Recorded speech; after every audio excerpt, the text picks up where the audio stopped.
Instagram is one of my favorite apps. Click after click showcases female friends or relatives of mine doing, making, or baking amazing things. I hopped on one day recently to see what everyone was up to. One posted a DIY project of a fabulous bookshelf she had made herself out of old pallets. In another post, a woman posed with her sewing machine and several finished projects, including curtains for her kitchen and a Halloween costume for her child. Some pictures showed from-scratch fancy foods. Another showed an amazing scrapbook display made for a child's birthday celebration. As I thought of my messy kitchen, my uncreative and unfinished scrapbooks, along with the fact that we'd eaten frozen pizza 2 nights already that week, I felt like a failure. Why couldn't I keep up with all these ladies so I could post my creative domestic projects for all to see? The woman found in the Old Testament book of Proverbs, chapter 31, almost seems like a composite of all the amazing women we know who sew, craft, cook, and create. But was she? Did she really do it all at once? Is she someone to be envied or someone to emulate? Or maybe she is neither.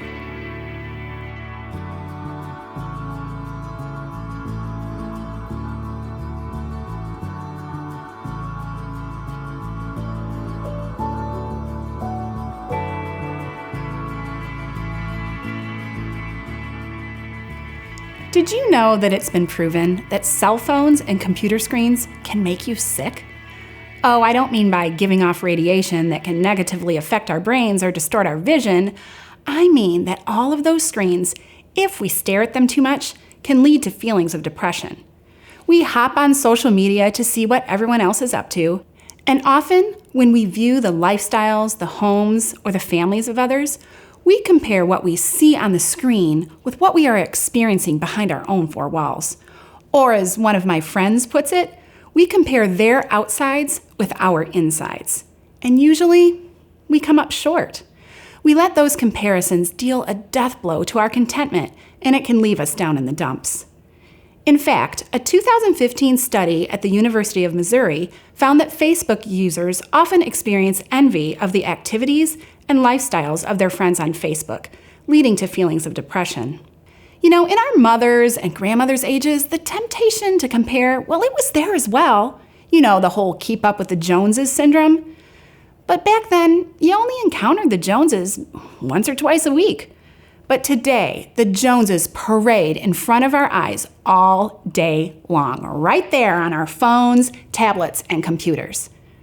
You may find it surprising, but the same feelings of discouragement, envy, and even depression have occurred for some women for decades, if not centuries, simply because they read a page of the Bible. I'm talking about the words we read in chapter 31 of the book of Proverbs. Yes, that woman, the one the pastor hauls out every Mother's Day, the one who many commentators over the years have dubbed the perfect wife. But was she? And what does her story mean for us today? Are we to envy her or emulate her? Or maybe we can learn a different lesson altogether.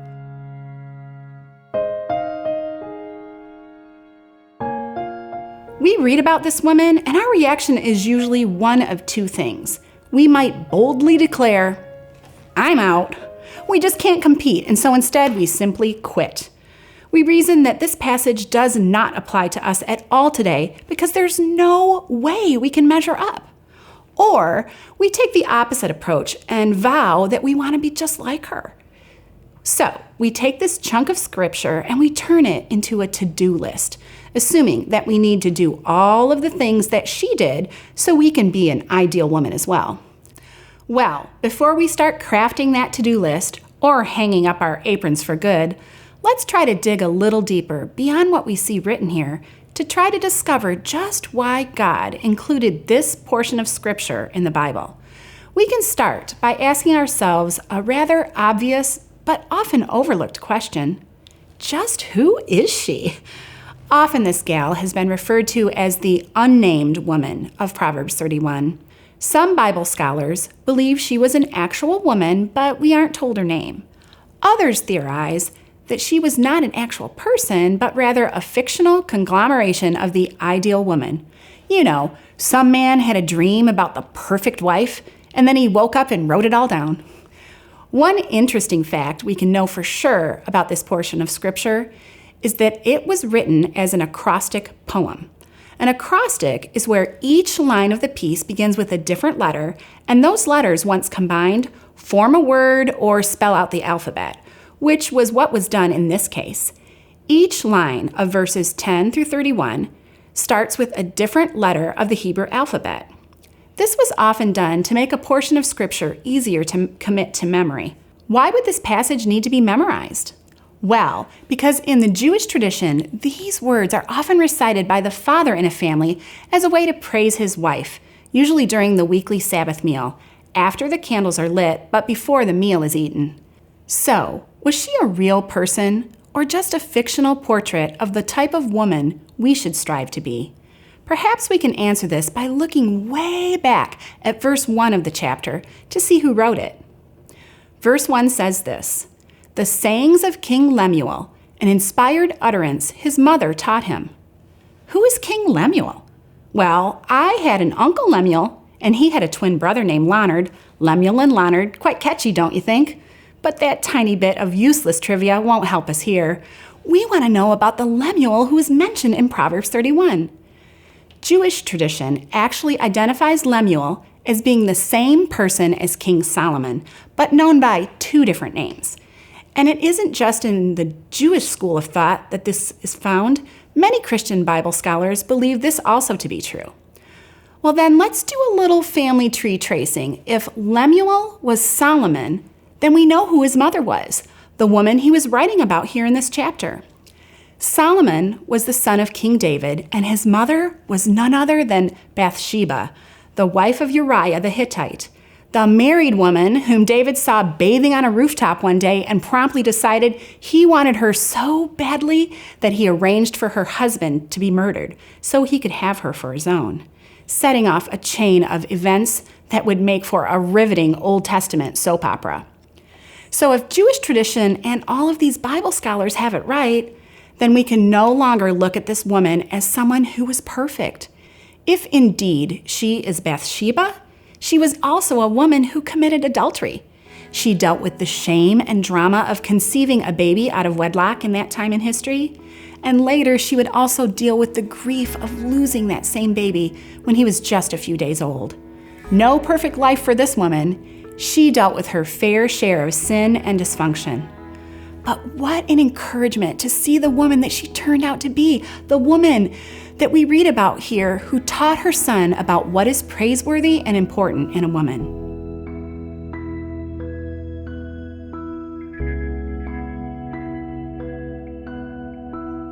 Let's take a little closer look at a few of the descriptions of what she did. More importantly, why she did them. First, we can easily see that she was a worker. In verses 13 through 19, we observe her selecting materials for weaving and working with eager hands. She did what was needed to bring food to her family, even if it meant going quite a distance. She got up early to prepare meals, not only for those in her household, but also for those who worked for her. She bought a field to plant a vineyard and earn money doing so. This passage talks about her grasping the spindle, making sure she turned a profit in trading, and doing her work so vigorously that it made her arms strong. And in verse 24, we see her at work again, making linen garments to sell and also supplying the merchants with sashes. I'll bet she had a fantastic Etsy shop. She also regarded charity work as important, as verse 20 tells us that she reached out to those who were poor and needy. And in verse 21, we see that she cared for and prepared for her family's needs. She made sure they had warm clothes for the cold spell that was to come. With all the many people she served and clothed and fed, she didn't neglect herself. We see in verse 22 that she made sure that she had adequate coverings for her bed and clothing for herself. But did this apparently incredible woman really do it all at once? It is easy to surmise that she did all of these things in just one day. But What if this was a description of the things she did over the course of her life as a wife and mother? Maybe then it wouldn't seem so unattainable. And what about the things that aren't mentioned? Didn't her home have to be cleaned? Nowhere does it say she scrubbed her floors, washed the dishes, or polished the silver. Well, perhaps that's where the servant girls came in, which makes verse 15 make a lot more sense to me. I would gladly get up at the crack of dawn to provide food for my servants, if I had any. So many writings about and sermons on this Old Testament woman have made us women today feel like the verses here are to be turned into a to-do list for us, an exhausting and impossible to-do list. But over the years, I've come to think about her actions a bit differently. This isn't a to-do list, it's a ta-da list. Let me explain. This passage begins by calling the woman noble. Some Bible translations say excellent, virtuous, or capable. However, the actual Hebrew word is kayil. It is translated to mean strength. It's used 246 times in the Old Testament, almost exclusively referring to a man, as in a strong and mighty military warrior. Used here, it means a valiant woman, strong and unafraid. The acrostic poem that follows, praising the accomplishments and attitude of this woman, showcased her strengths while remaining silent about her flaws. We do the same thing today when we notice a strength in another woman and compliment her on her fabulous cooking skills, her decorating prowess, or her selfless service at church or in the community. We say, ta-da! Isn't she fabulous? The truth is, all of us have strengths. All of us have weaknesses. When we decide to view this portion of Scripture as a poem that celebrated the strengths of one woman over the course of her life, we realize that all of us could have a unique poem written about us. Perhaps for you, it would point out your expertise at scrapbooking, something I tried once but failed miserably at. Or it would celebrate your ability to paint or draw, while I will stick to painting my fingernails and drawing stick figures, thank you very much. Let's stop running the race to replicate the activities of this woman. Instead, let's learn to embrace our unique skill set of gifts and abilities.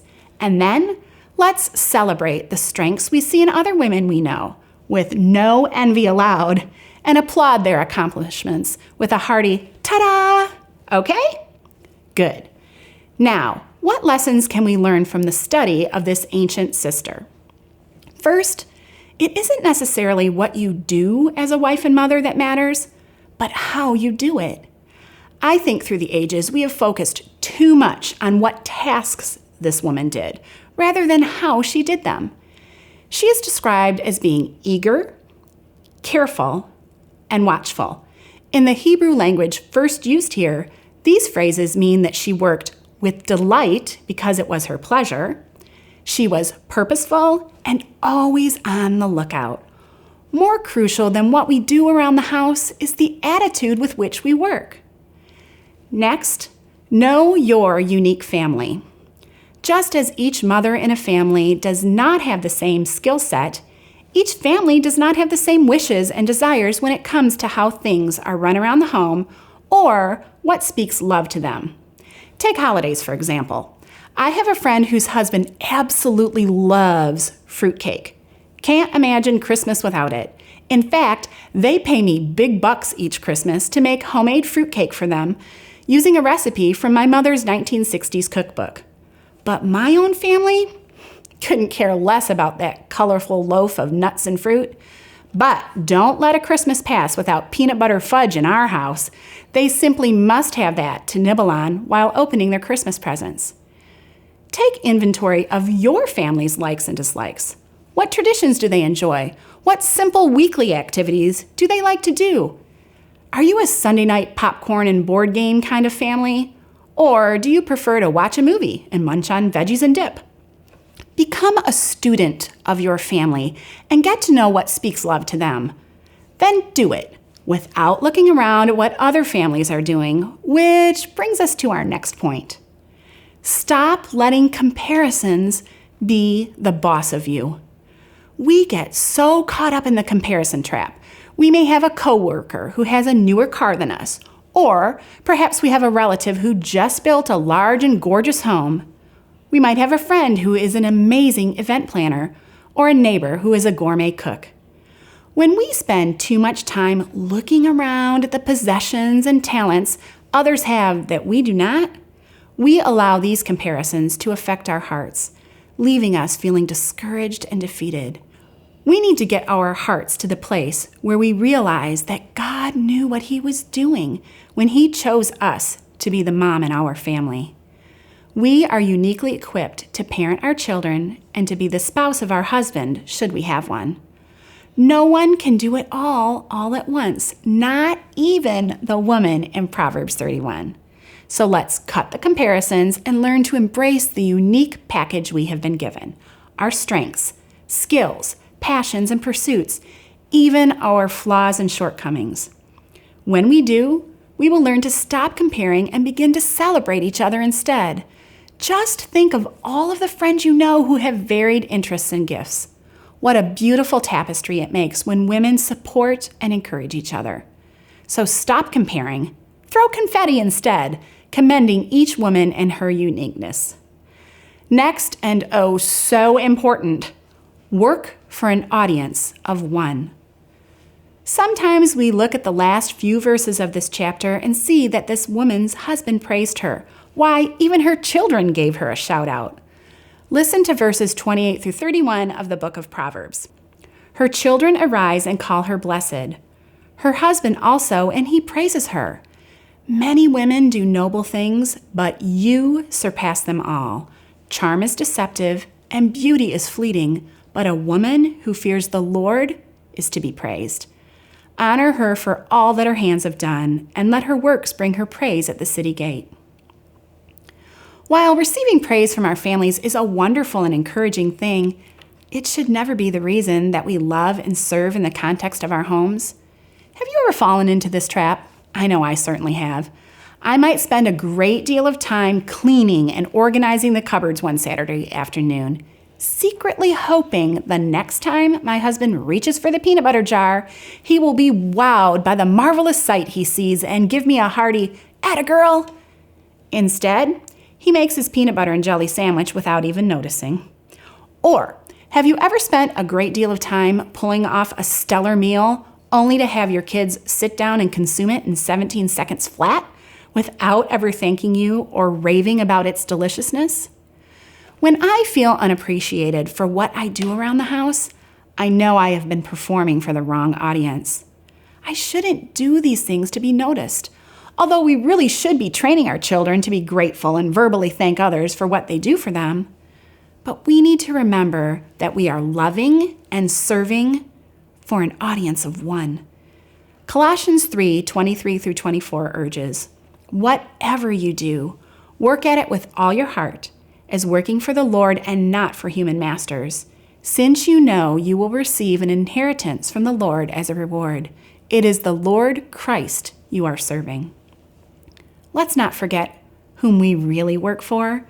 Whatever we do, including chores around the house or charity work around the town, we must do as an act of service to God. And I will tell you one thing when it comes to receiving praise from our children.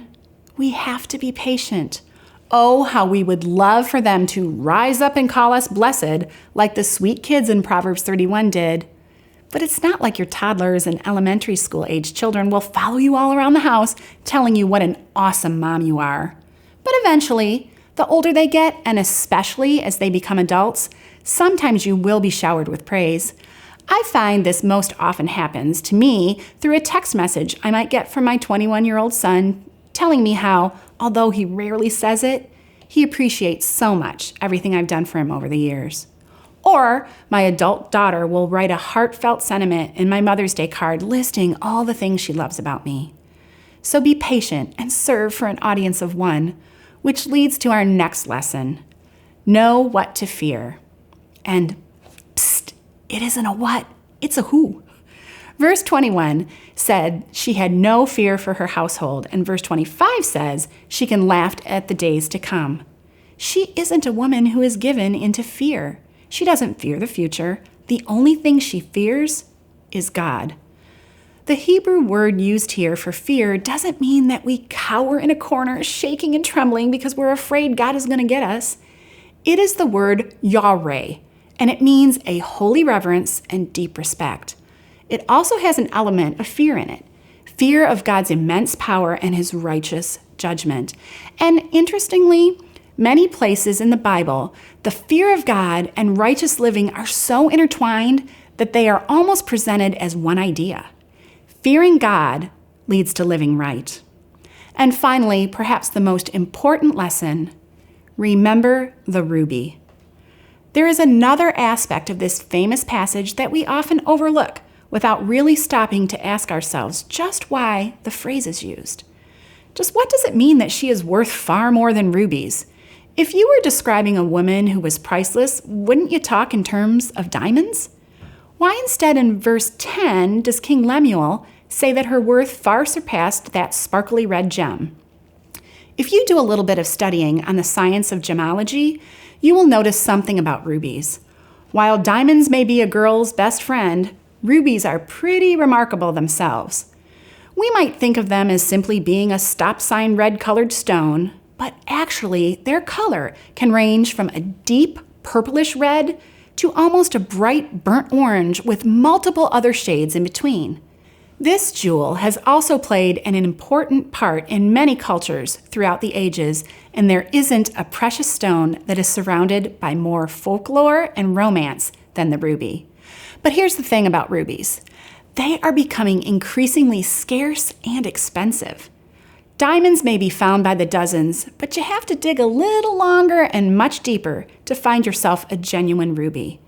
They are very rare. In fact, fine quality rubies are one of the Earth's most expensive gems and have been known to fetch a price of $100,000 for a 1-carat stone. Because of this fact, guess what is also true? Fake rubies are plentiful. Synthetic, copycat stones are easy to make, sold worldwide, and have been saturating the market ever since they were first made in a laboratory in the early 1900s.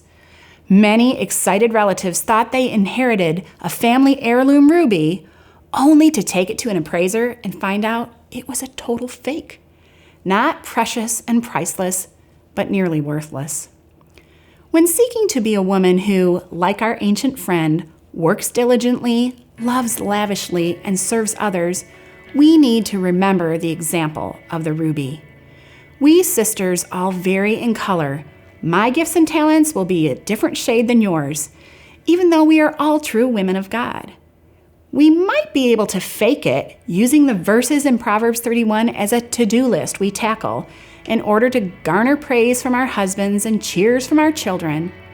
But if we are not working and serving as an act of worship to the Lord, upon further inspection, we might just be exposed as a fraud. God has uniquely gifted you to be the exact person to best be a part of your specific family.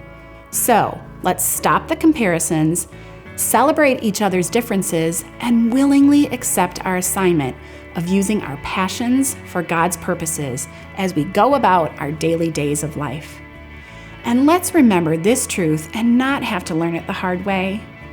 It's always best to be an original version of yourself than a cheap, knockoff imitation of somebody else, even of the Proverbs 31 woman.